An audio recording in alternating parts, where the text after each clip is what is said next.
Hello guys, welcome to my channel. তো guys, আরও 3 কোটি নতুন ঘর তৈরি হবে।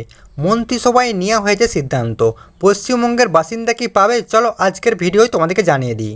তো গাইস, এখানে যেটা বলা হচ্ছে, এনডিএ তথা বিজেপি সরকারের তৃতীয় মেয়াদে নবগঠিত কেন্দ্রীয় মন্ত্রিসভায় বিরাট সিদ্ধান্ত নিয়েছে। প্রধানমন্ত্রী আবাস যোজনার অধীনে গ্রামীণ ও শহরাঞ্চলে আরও 3 কোটি বাড়ি তৈরির প্রস্তাব অনুমোদন করা হয়েছে।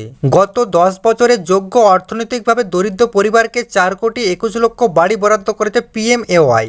তারই সঙ্গে যুক্ত হবে আরও 3 কোটি বাড়ি। তবে সারা দেশে কেন্দ্র বাড়ি তৈরি করলেও পশ্চিমবঙ্গ রাজ্যের জন্য কোনো টাকাই দেয়নি সরকার। রাজ্যের কোষাগার থেকে আবাস যোজনার অধীনে তৈরি হয়েছে 47 লক্ষ বাড়ি।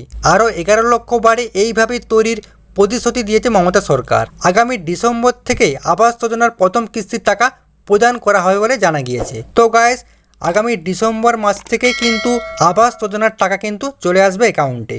তো গাইস, এই ছিল গুরুত্বপূর্ণ আপডেট। তো গাইস, ভিডিওটা কেমন লাগলো? যদি গাইস ভালো লাগে অবশ্যই লাইক করে দিন।